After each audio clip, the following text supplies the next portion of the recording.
मनसि प्रतिष्ठिता मनो मे वाचि प्रतिष्ठितम्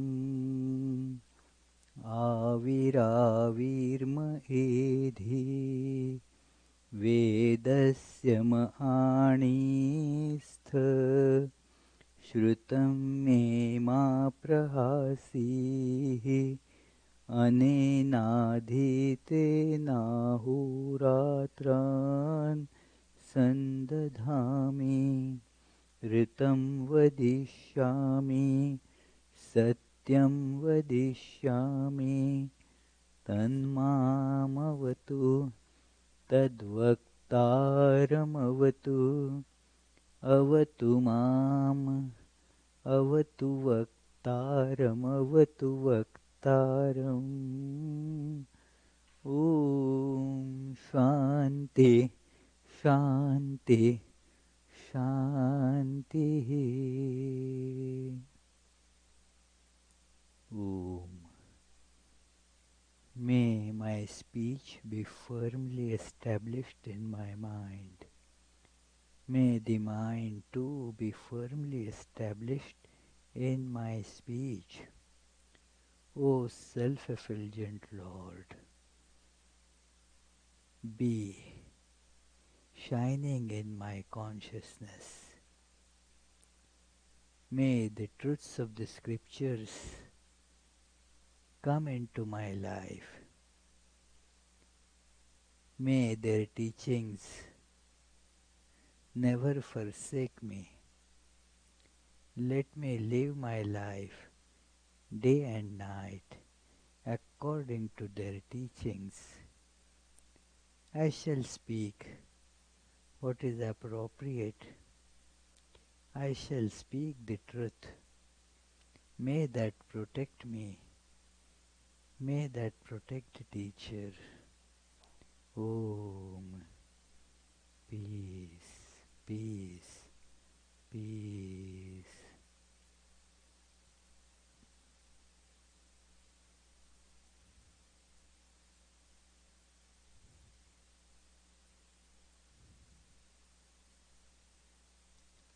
Let us feel the compassionate presence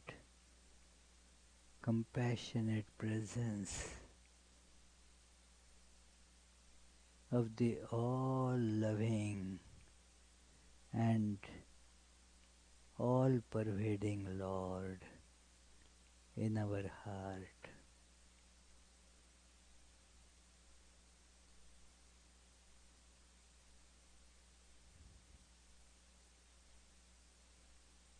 God is all-pervading. So that presence is in us. Let us feel that presence in the form of a beautiful, radiant lotus of crimson color.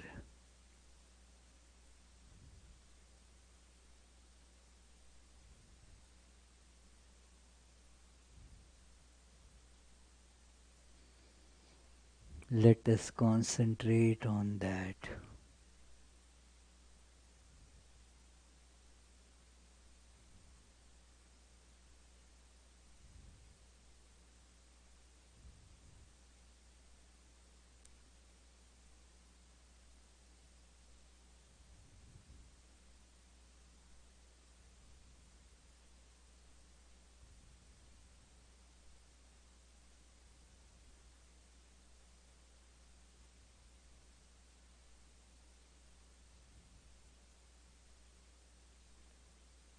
Let us feel its fragrant radiance, which is very bright and yet exceedingly soothing, is filling my heart, my whole being.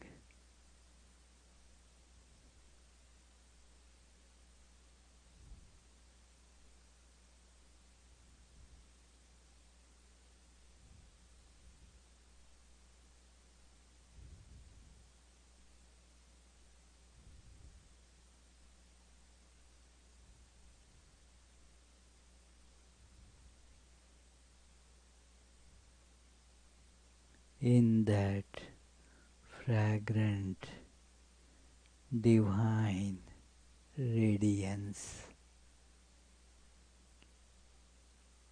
I see my ego getting completely dissolved.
There is no division of I and world anymore.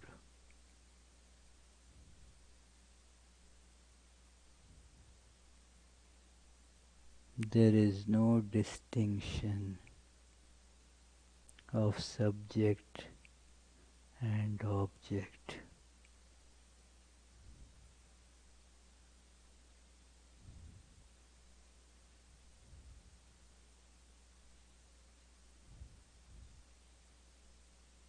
There is no time or space.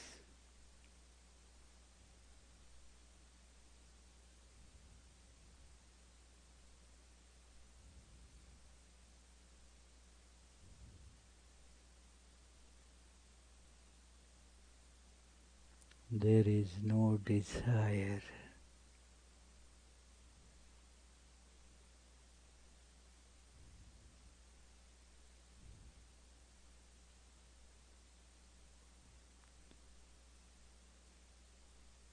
All is bliss. All is true peace.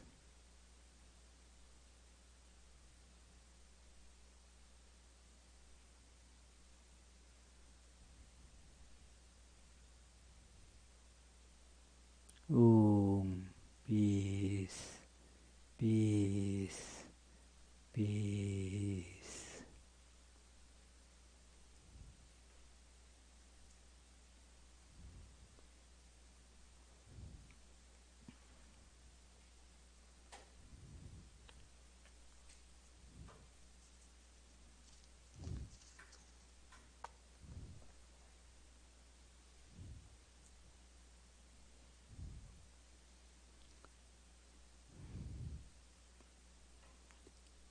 So, dear friends, let us begin the discussion on this very special biography of Sri Ramakrishna with our regular prayers. Tava kathamritam tapta jivanam kavibhiriditam कल्मषापहम् श्रवणमङ्गलम् श्रीमदाततं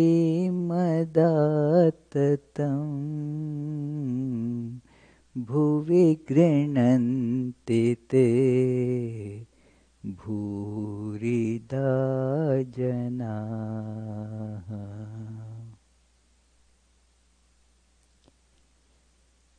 This beautiful verse from a great devotional text, Srimad Bhagavatam, tells us that those great sages who bring us the nectar of the life stories of the God appearing in human form, and how that human form, while being in the world, while acting like we all human beings, yet retains and manifests that divine consciousness.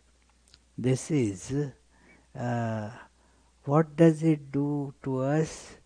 These stories, they tell us that each of us is really divine. This little human body is not what we are. We are not man or woman or any gender. It is, we are beyond the gender distinctions. We are beyond age.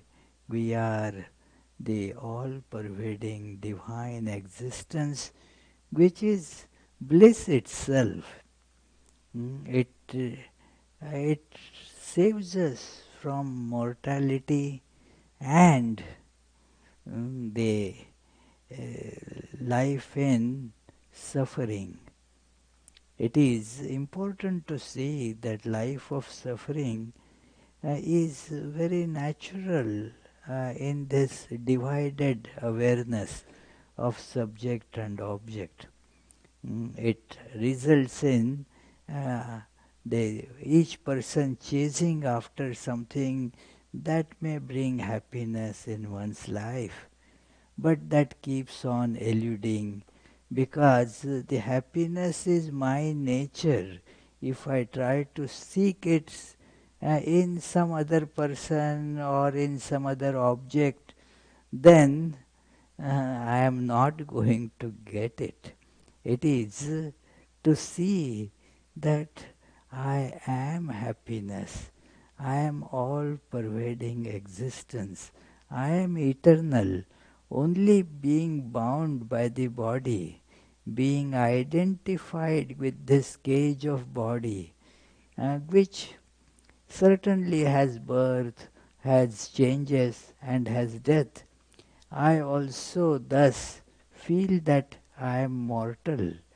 I am mortal only because of identification with body. Beyond that, there is no mortality. If I see that I am not body, then, well, I am not mortal. And it is truth, that is just affirmation of truth, that I am not body. Each of us, with some introspection, can see this truth, that I am not body. The body keeps on changing every moment. That is how the nature of body is. It is, yet I remain the same. So I am not body. The life of these incarnations of God, they teach us that look, I also in appearance like a body, like you are. But see, am I tied to the body? No. One can use body, but if we are tied to the body, then it is a terrible, terrible thing. And that is why we suffer here. Like you are using a car, you get in the car, drive, and then when you get to the destination, then you come out of the car. You never identify yourselves with the car. You use the car. You do not say, if the car is say 2 year old, I am 2 year old. It is no, it is the car that was manufactured in 2000. It is a 2016 model. So car is 2 year old. I am not 2 year old. Or if the car is say 20 year old, I am not 20 year old. It is the age of the car. I am not the BMW or Mercedes or Toyota or Honda. It is the cars brands. It is not I. It is so. Body is also like that. It is the Greek use this body. But suppose you get in the car, get identified with it, cannot come out of it, then that car becomes your prison. And thus we suffer, you see, and we get identified with the body. We have no freedom to get out of it. And thus it becomes the body does not any longer then is our instrument, but is our terrible punishing prison.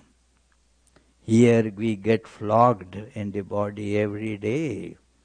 And not only that, the trouble of that is further trouble, is that while we are being flogged, we are compelled to say how nice it is. And that is the height of slavery.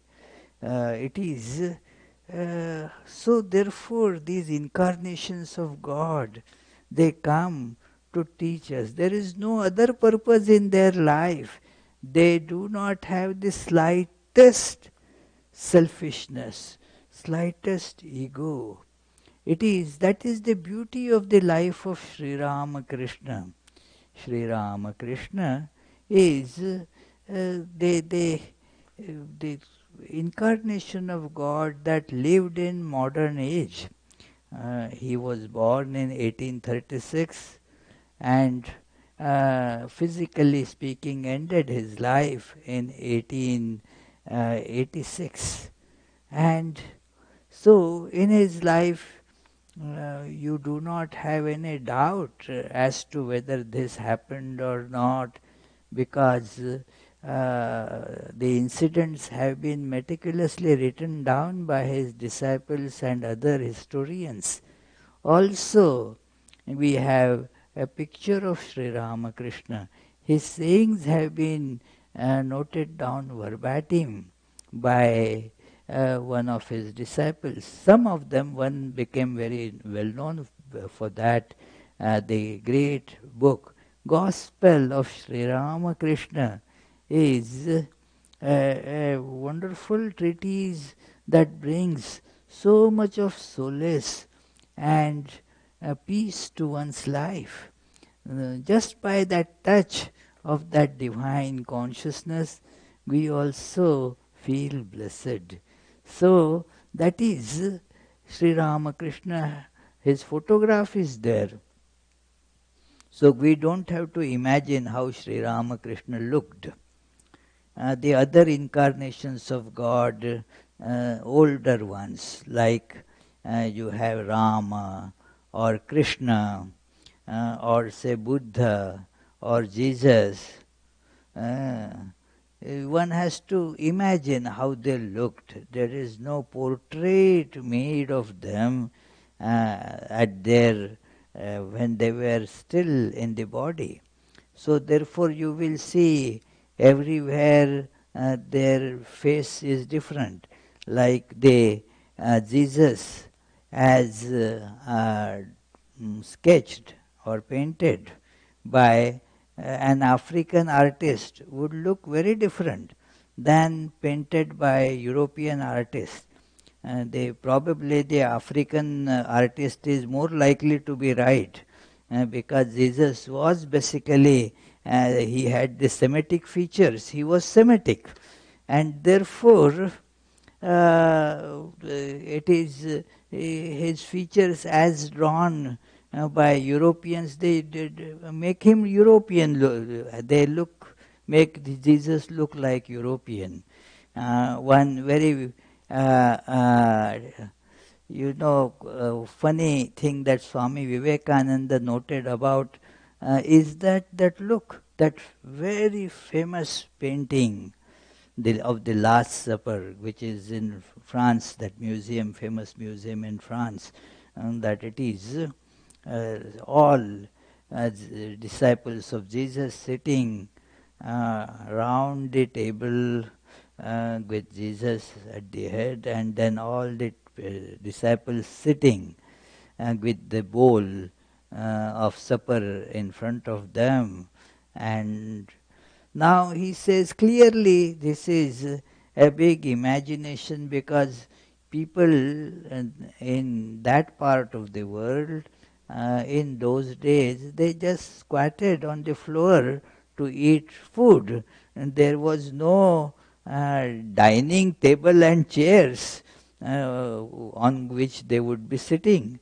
So this is not, this is just imagination. Why I am bringing up this is, that is why there is so much of, that disbelief about whether this thing really happened, because over the course of time, the life stories of these incarnations, they get mixed up with so many these miracles and all the unbelievable anecdotes. They get mixed up with that. We have no way to see what is right, what is not. Therefore, many consider that Rama and Krishna, they were not really, they were not human beings who lived. These books are like the wonderful novels written about some imaginary characters, and they certainly have some wonderful teachings to impart, no doubt, but they are not real life stories. And then that makes us lose all that special teaching content, that this is how a person can really live. And when one person can live like that, that gives me also the inspiration that I also can live like that, live blissfully. All the time my happiness would be there in spite of the situations and circumstances. Why do I get so sad if I have just a little headache? Why do I become so upset if something goes against my ideas or my wishes? It is because I feel my happiness lies in some external situations. If it is a rainy, cold day, I feel sad. If it is bright sunshine and nice, I feel very good. If it becomes bright sunshine but too hot, then again I feel not good. It is how it is hot. And we keep always complaining. It is, I have been hearing it for decades, that every summer people complain, this year it was so hot, never seen in my whole life such hot summer. And they say it every year. It is so also with winter, a day of very wintry weather. Oh, this year the winter has been horrible, don't you think, Swami? Well, I have to remind, last year also you told me the same thing, you say. It is. Why it happens is because we place our happiness in these situations. That if it is uh, pleasant, comfortable, I say, that is how I will be happy. And it changes, you get used to it. If it is every day you don't feel any change, then that itself becomes a cause of unhappiness. That it is same, it doesn't change anything, no change. And it is like people in Florida. Mm. That, well, we don't have winter like thing at all. Moreover, it is all plain land. In hilly regions, they think, wow, what a nice plain stretch of land. People here must be very happy because they are bothered with all these ups and downs and hills, and so they think, wow, Florida is so good. The people in Florida think that is so good. It must be so nice. Here, we keep on feeling here that, oh, when is the snow going to stop finally? Since November, we are having snow and more snow and more snow, and even in April, we didn't get much respite. So we get terribly bored with this, or we suffer because of this thing. I remember one lady came as a guest here right in December of Christmas time from Puerto Rico. And then I picked up she and many others were there in the group. I picked them up at the airport. It was very snowy that day, all heaps of snow everywhere. And that lady's eyes were so goggly looking everywhere with so much happiness. And the first thing she does after getting down from the car is to push her hand in the heap of the snow. Ah, eh, it is. Why? I told her, you are invited here, in the winter every day. We need people to shovel the snow. Come on! But I'm sure in 3 days she will be terribly tired of all this white stuff all around. It is, in fact, after seeing it for many days, one person wrote in the journal some bad word about it. It was all white, that sh word. So it is all over. That it is. This is terrible here.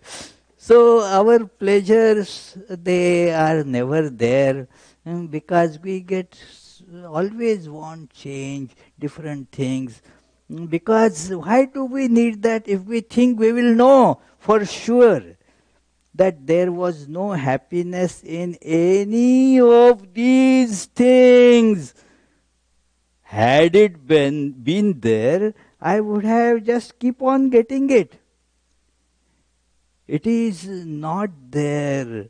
So I think that it is there. It is like a reflection of it there, but it is not really there. So I don't get it from there. Like you see the reflection in the mirror or in some pond, say, of a fruit. But you cannot pluck the fruit from there, it is because it is only a reflection, you don't have it actually. So we get the message that the happiness is not really there. It is right here. And we actually see it in these lives. We were reading that part that Sri Ramakrishna used to get in samadhi. In fact, that was his natural state. Samadhi is, we saw earlier, that it is the state where one is oblivious of uh, uh, being a limited individual gets united with the God or the universal consciousness and thus has that awareness.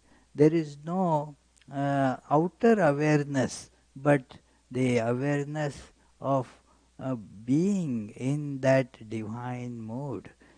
Uh, there are two types of that samadhi that have been discussed. That one is where there is absolutely no awareness of any name and form. It is called the Nirvikalpa Samadhi. And there is no shred of any uh, particular form there. Then there is called the Savikalpa Samadhi, where that person is identified with a divine form. And it is still, there is no such forms around, but the divine form, feeling identified with that, that is called Savikalpa Samadhi, uh, that is Samadhi with a semblance of separation. So it is, these things are being discussed here, that Sri Ramakrishna's natural tendency was to be in samadhi.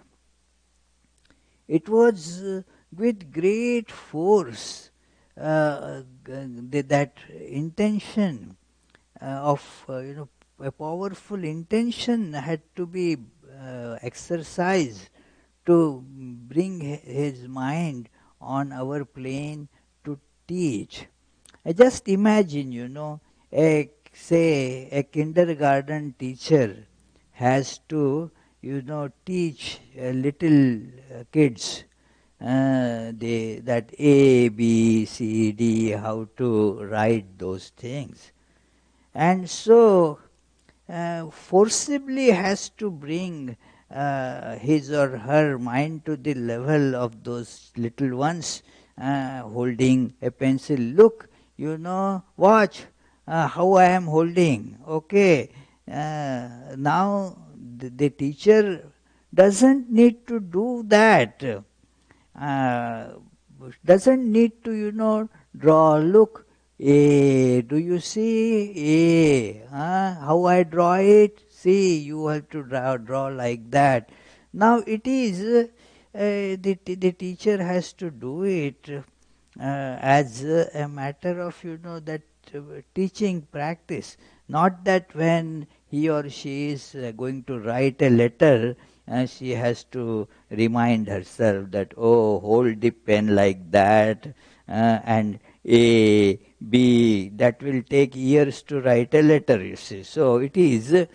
So similarly, Sri Ramakrishna would bring his mind on the plane where we all live, the plane of this subject object division. I am so and so, and then this is the world. I have to get maximum from the world. I spend, therefore, before I become old, let me snatch all the pleasures. I have to hurry because the time is ebbing away. Well, the time flies quickly and we do not find what we set out to find. Why? Because it was never there. It was always within us. So, in our true nature, this is what Sri Ramakrishna's life had exhibited. So, it is said that Sri Ramakrishna always, therefore, had this knowledge of our transcendental unity in God. And so he used to say, I am reading from the last lines on page 420, continuing on 421, that it is What a wonderful phenomena that it is described here. uh, he would carry a desire with him while going into samadhi. As that was a tremendous expertise that only such divinely ordained teachers could have.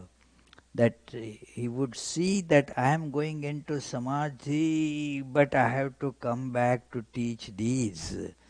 So he would carry a desire with him, and with the force of that desire would come back from samadhi. Our bodies have been manufactured through the desires. Our desires being different, and the karma being different. It is you in America. People now understand this Sanskrit word karma, my karma. It is one of our acquaintances that she is a young lady. She has a python as a pet.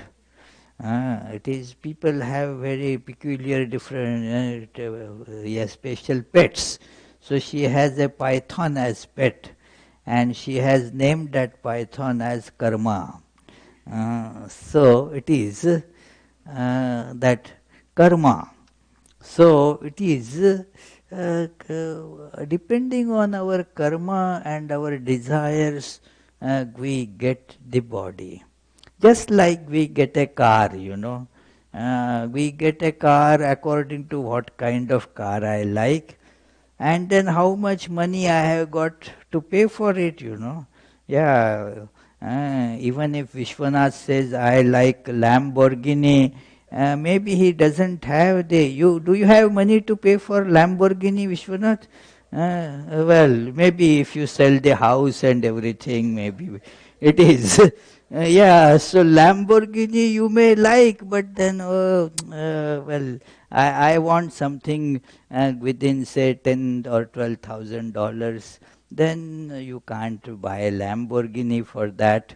It is so. Therefore, what kind of body we get depends on what I want, but there is this upper limit, that what I can spend. That depends on the karma. So our bodies have been thus manufactured by these ingredients. So desire. If you have a desire, then you come to the body. It is you get the body. You have to get the body. It is there is no choice there. It is that you have to have the body. Like if you are caught committing a crime, well, you have to get in the prison. That is not a matter of choice, you see. It is, no, I don't like to go to prison. Well, it is no more the question of whether you like or you don't like. It is you are forced to go. So, similarly, we are forced in the body because of the desire, and no escape till the desires are eliminated. So it is, therefore we have to cherish that one desire. That one desire. What desire do you think, Naomi, we should be cherishing? Huh? Well, yes, desire to realize God, but there is a more logical way of expressing it, as Holy Mother expressed, that what should we pray for God, pray to God for? That make my mind desireless. Let us have the one desire to become desireless. Mm. So, which is same as what you said, in essence, that not to have any desire means having the only desire for God realization. It is very important, to have that only desire. We have, to some extent, most of us have a desire for God realization, uh, but in our ideas are so hazy that we think that okay, I will have this desire, I will have the desire, for example, to play poker, I may have desire to, go to a circus or a movie, I may have the desire to become a rich person, and so forth. And in that, I also have a desire to realize God. So now, what that what is the number in importance level to given to God realization? Well, there are so many other desires. Maybe, uh, say, 1718th desire is to realize God. After all 1716 are fulfilled, which never get fulfilled, and so our desire, one desire which we can fulfill, it never is brought in the consciousness, on the forefront of consciousness. All other unfulfillable desires, they occupy our life. Unfulfillable means they are terrible, one desire you have, you go to fulfill it, it gives rise to two or three more desires. Instead of getting fulfilled, it gives rise to two, three different desires. And it goes on multiplying like that. The life gets pulled in all so many directions, and then we keep on complaining, why do I not get peace? Imagine a person being pulled in various directions by different people. Now, will that person feel peace? No chance. So, our desires are pulling us in so many directions. So, this author says here that what a wonderful phenomena. When we heard this, we were dumbfounded. If this is the meaning of his saying, tie the knowledge of non duality in a corner of your cloth and then do as you please. This is one of the great sayings of Sri Ramakrishna, that tie the knowledge of non duality in the corner of your cloth and then do whatever you want. It is, then you cannot actually do whatever you want. It is, what it means is that yes, your life will be so transformed with the knowledge of non duality that all that you do will manifest that knowledge. It is non duality. Keep that knowledge installed in the awareness. It is that knowledge of non duality, to whatever extent we can keep it installed.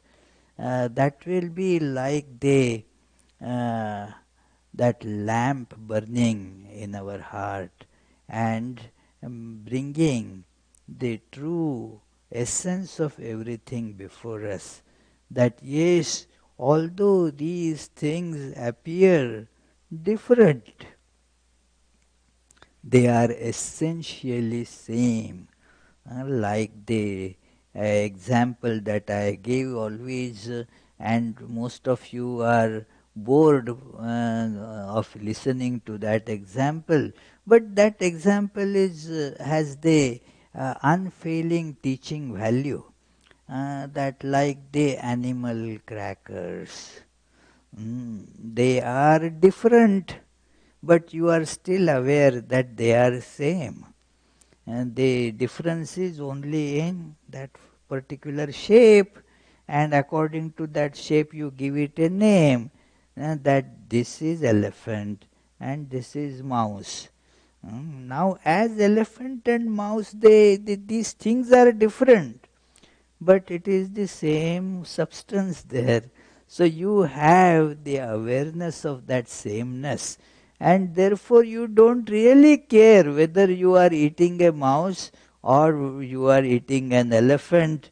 It is the little children that yeah, well, I ate an elephant. Others said, I ate a deer. It is now, it does nobody there is eating a deer or an elephant. It is the same substance. So reflect this on this existence of names and forms here. That is the knowledge of non-duality. Do you get this, Tommy? Where is that gentleman sitting with you? Who was there? Where did he disappear?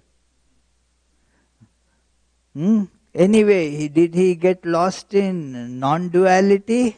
Hmm? It is that non-duality. It is, see, this is we have to see this non-duality. Although there is this difference in the names and forms, and these names and forms, how are they? Changing all the time. Their shape is changing. Their meaning is also changing.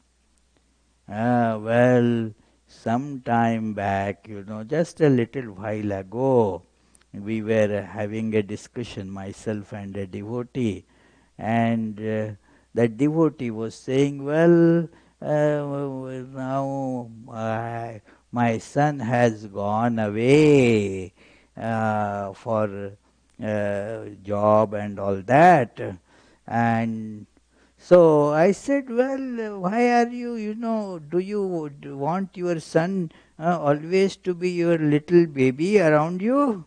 No, no, no, I don't want that either. Uh, so the shape of the sun changed over the time. The meaning of it also changed. That just as the shape of, say, a rabbit changed into elephant. Now the shape changed, the meaning. Rabbit is different from elephant, you see. It is the meaning also changed. So, and yet we try to feel that same old connection.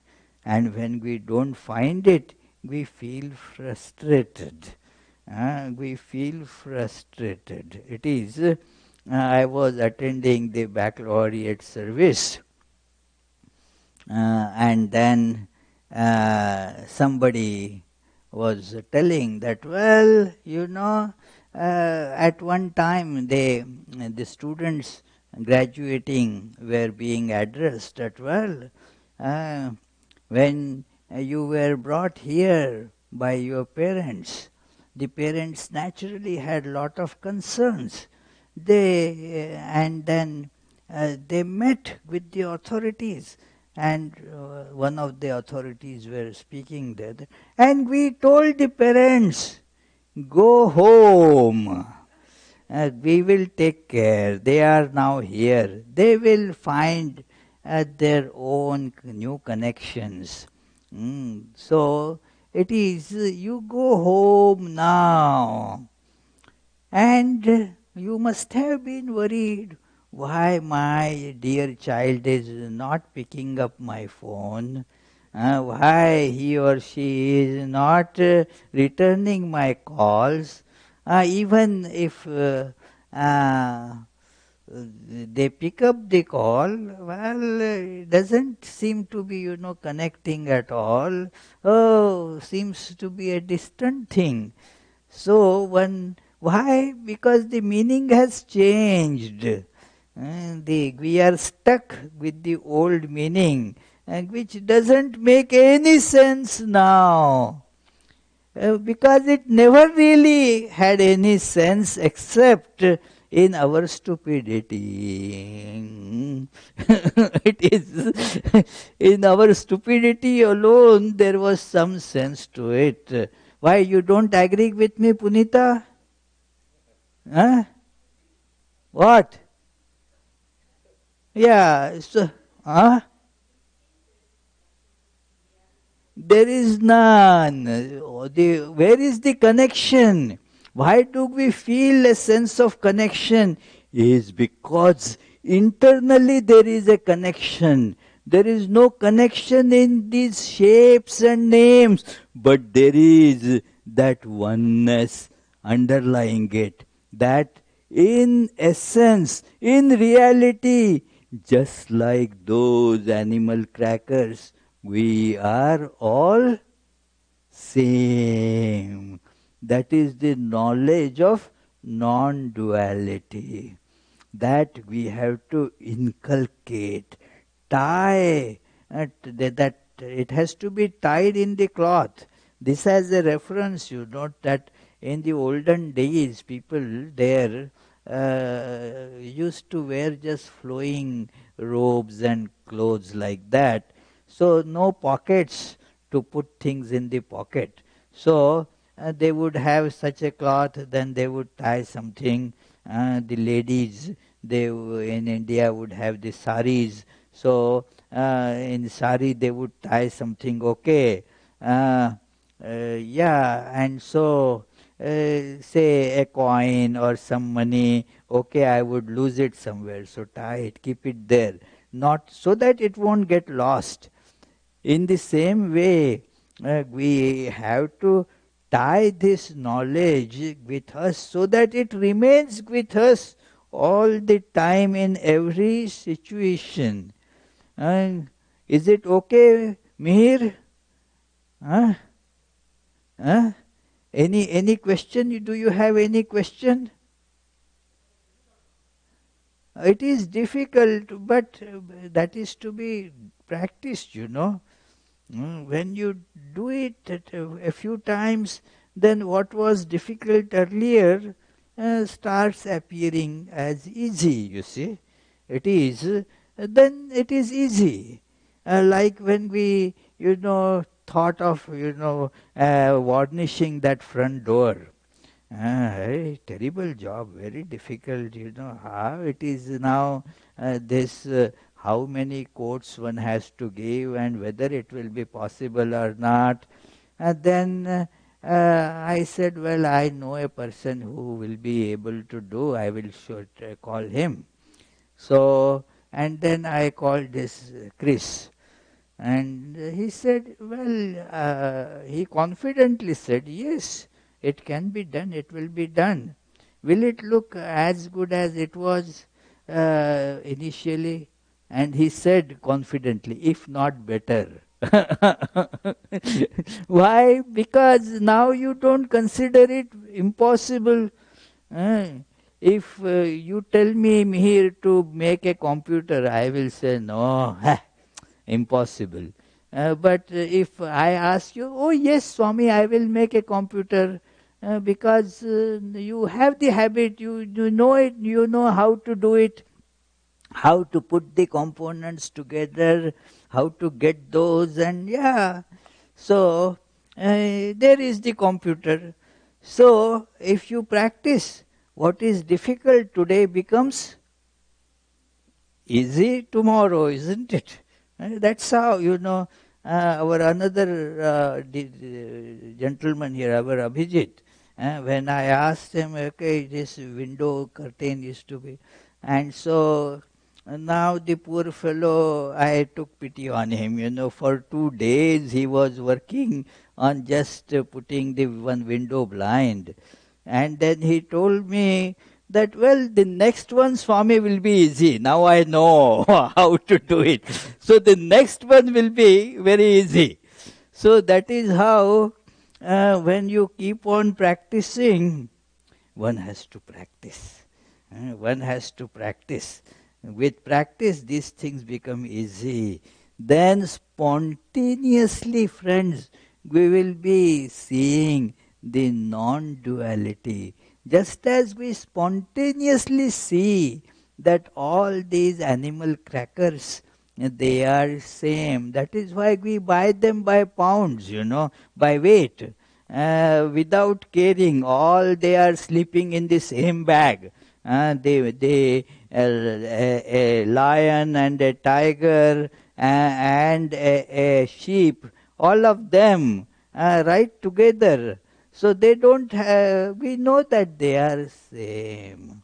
They are not different. So when we are around here, we should be able to see. And with practice that happens. One has to methodically learn it, practice it. Gradually it becomes our life, our experience. So this is what Sri Ramakrishna was exhibiting, showing. Uh, is then there is any hope in our lives? The author asks. We find that the only course for us is to take refuge in God. But when we try to practice this, we face severe problems within a few days. While treading that path, their roguish mind sometimes thinks, why does the Master not love me more than others? Master means Sri Ramakrishna. Why does he not love me as much as he loves Narendra, who became later Swami Vivekananda? And it is a story of how he loved Narendranath would come later sometimes. But it is, in what respect am I inferior to Narendra? See, the matters of comparison, jealousy, they come to us. That why? It is because they are all things hidden in our subconscious. And when we want to get that knowledge of non-duality, when we start, thinking that let me get united with God, all these hidden impressions, they start resisting it. No, uh, we all feel, but as we proceed in practice, all the hidden human, natural to human, that is why they are called human, such tendencies crop up. That, well, why my guru is loving that other student more than me? Well, why you are worried? It is just you keep on loving that presence, and it will bring bliss in your life. So this is what Swami Saradananda says there, that we shall now tell the reader what we have learned from the Master about the exalted spiritual state and the nature of Samadhi, and then try to explain the state of Bhava Mukha. Well, we will have to wait to discuss these very uh, beautiful ideas, very subtle, very meaningful ideas about the nature of samadhi and nature of bhavamukha. We have discussed these things in a way before, that how Sri Ramakrishna was managing to stay in the divine consciousness as well as in human consciousness. Mm. It is a great secret in the sense, it is not that it is hidden somewhere, therefore secret. It is not like the nuclear secrets and such things.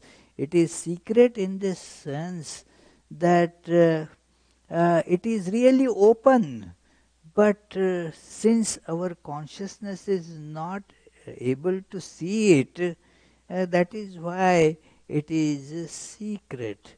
So, therefore, we are baffled with this idea. So, therefore, a little discussion about it will come in the next few pages, and it will keep on in different contexts appearing again and again in this great biography of Sri Ramakrishna. As I had mentioned before, this biography not only gives the external physical events in his life, but also and more importantly the different moods and emotional states in which these actions were performed. So, we shall try to see these ideas as we proceed forward. Uh, Let us meditate on these teachings for say 30 seconds, and then, in case if you have a question, please come forward to ask.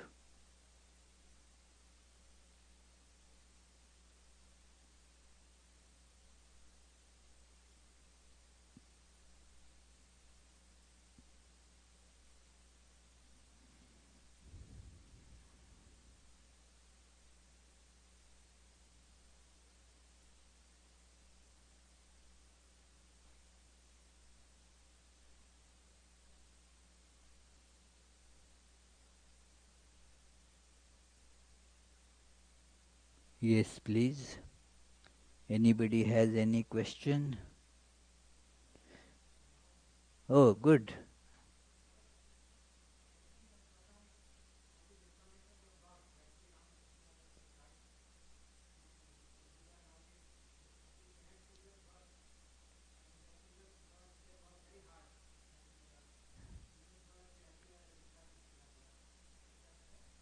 Oh, no.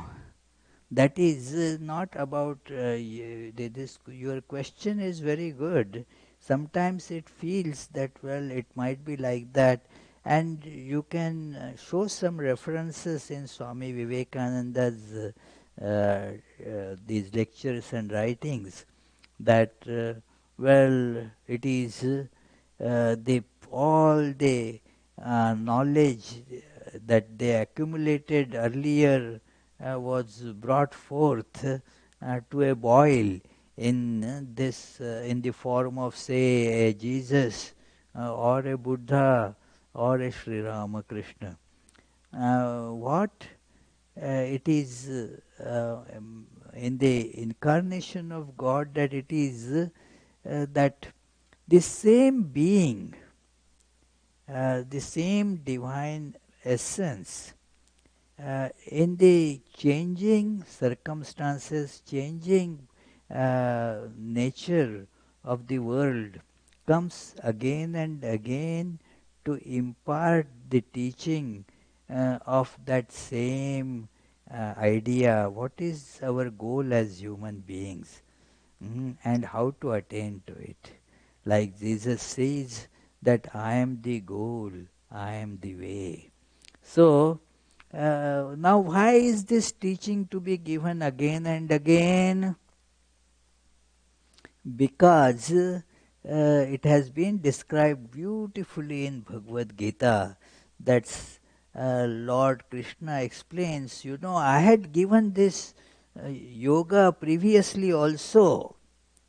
And then he says that, well, it is aham vivasvati yogam proktavan idam avyayam vivasvan manave praha manurikshva kave abravit, that this is how in the ages ago I had given this yoga, these teachings. Yoga is the meaning is that how one will realize this truth. I had given this uh, thousands of years ago to these. And then, but because in the course of time, people misunderstood it. Things get corrupt in time, you know. Time is that kind of thing. Suppose you make uh, some oatmeal for breakfast today. It is today you are eating nicely, okay, very good.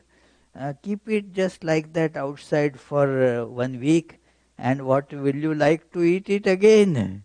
It is all gone now. It is smelly. It will be bad to eat it. So similarly, this yoga, as proclaimed, as taught in the olden times, now people having that in those days, they were immensely benefited by it. But then so many other things got mixed in it during the course of time. The times changed, and so people started disbelieving it, or believing only some miraculous aspect of it, and then they fell into the trap of what is called, the rituals. The religion then loses the principle, only the rituals remain. Mm.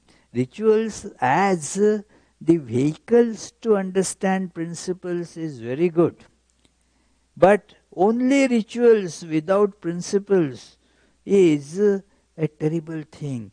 That is what happens to religion in the course of time, and therefore God again has to reincarnate with the present situation in view.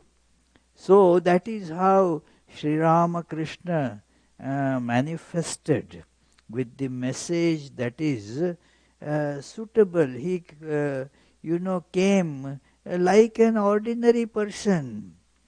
He did not pay attention to any external education to show that what the external education, even if you can get a lot of it, is only going to give you so much, nothing more than that.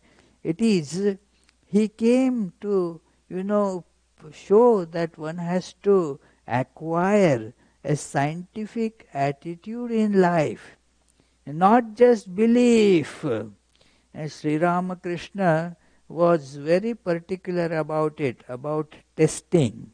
Test it. Ask questions. Test it.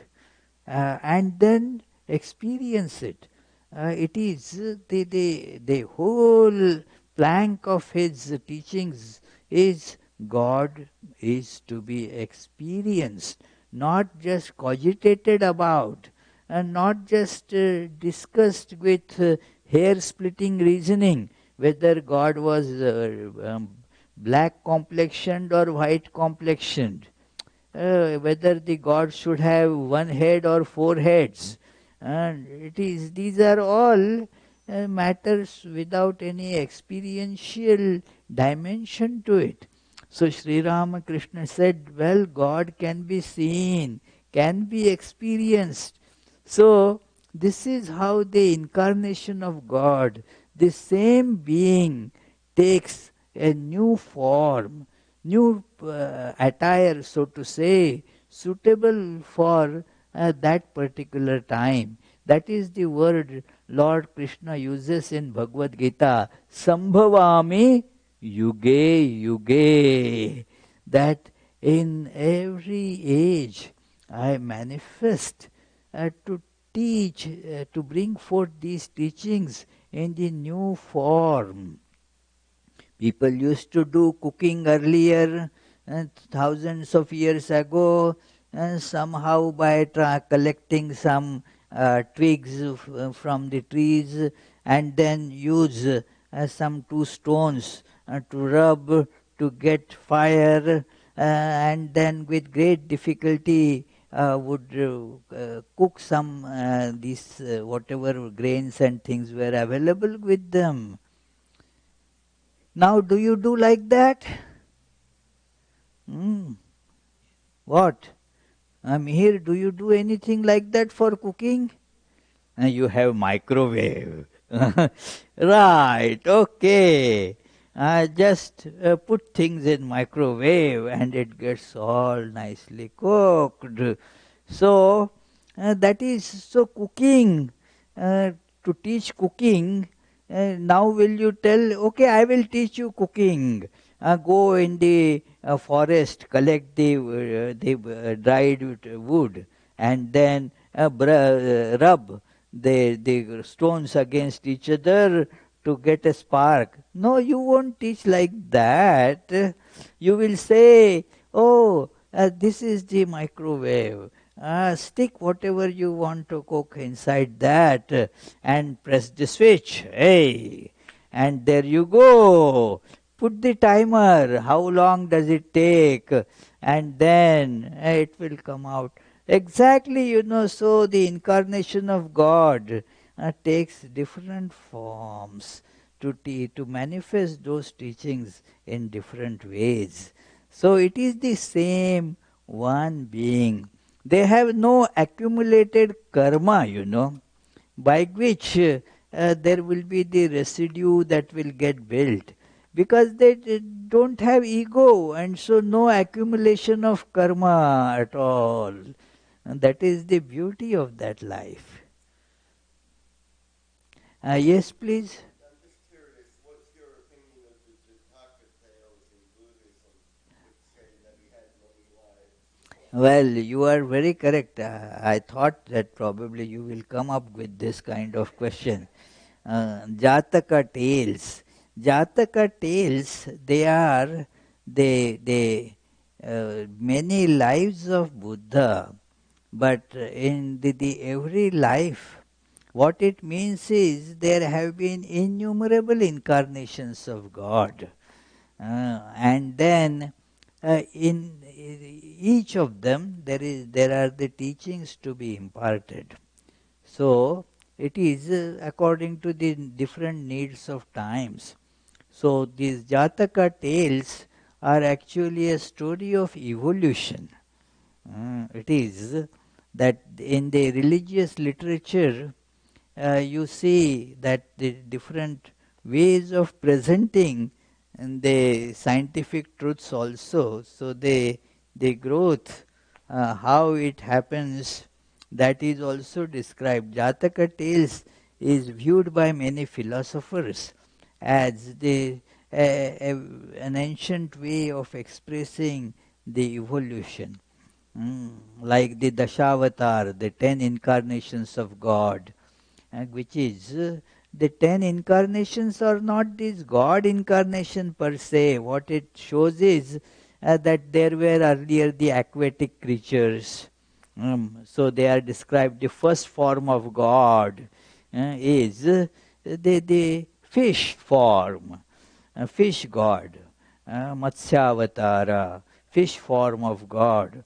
Then there is that those creatures which could be in water as well as on land, so is symbolized by a turtle, second form of God.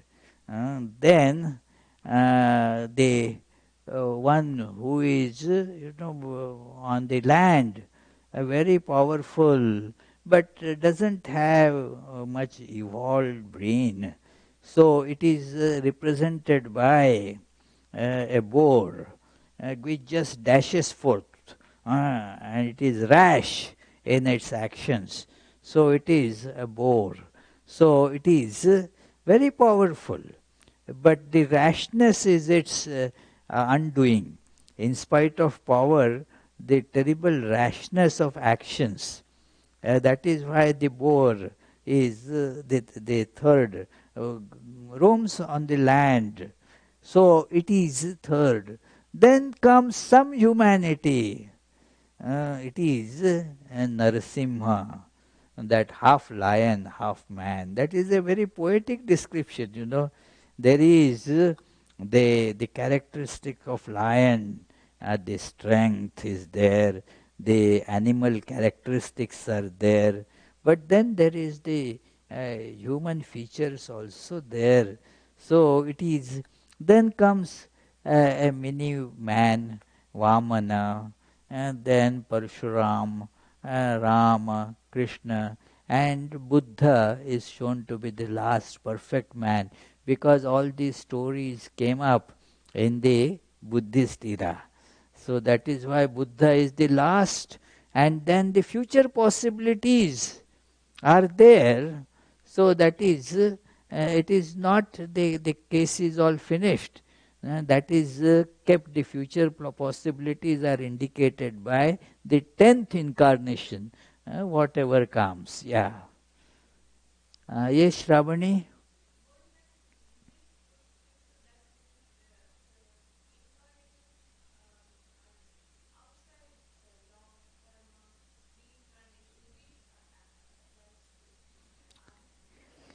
They are in a way outside the this realm of karma, but not really outside, because if we see the one law, one part of the law of karma is that there has to be, for karma to occur, there has to be an ego, and then only the karma gets accrued to somebody. Otherwise, there is namam karmani limpanti name karma phale spruha iti evam yo mam abhijanati karma bhir na sabadhyate. That the one who says that, the actions do not attach to me because I do not have anything to do with them. I am not the doer, and thus that being does not perform any actions, although people think, others who do not have understanding think that that person is performing. That person has no ego at all. No, I am doing it. No. Just like Sri Ramakrishna used to say that, just I am an instrument. The instrument doesn't have any karma accrued, you know. It is, you do not say somebody took a dagger and murdered somebody. Whom do you put in prison, or give capital punishment to the dagger?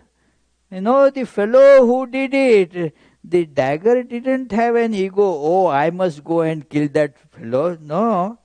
So, this person devoid of ego, that person doesn't have karma. That is actually the part of the law of karma. That if you have the idea, I am the doer, whosoever is the doer, the karma will pounce on that person. So, therefore, these are not out of the purview of karma at all. In a way, if you understand the law of karma in its entirety, then they are not are going to be affected by karma at all. Yeah. So let us conclude with the closing prayers.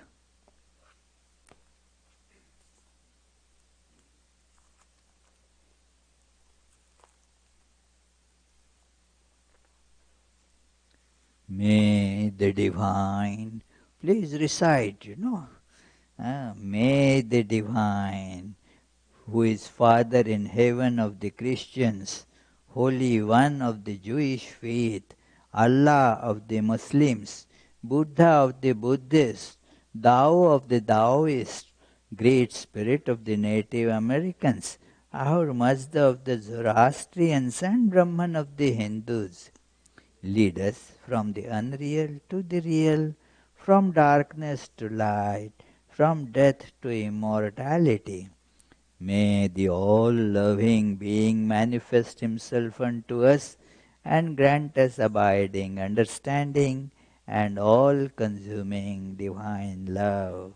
Peace, peace, peace be unto all.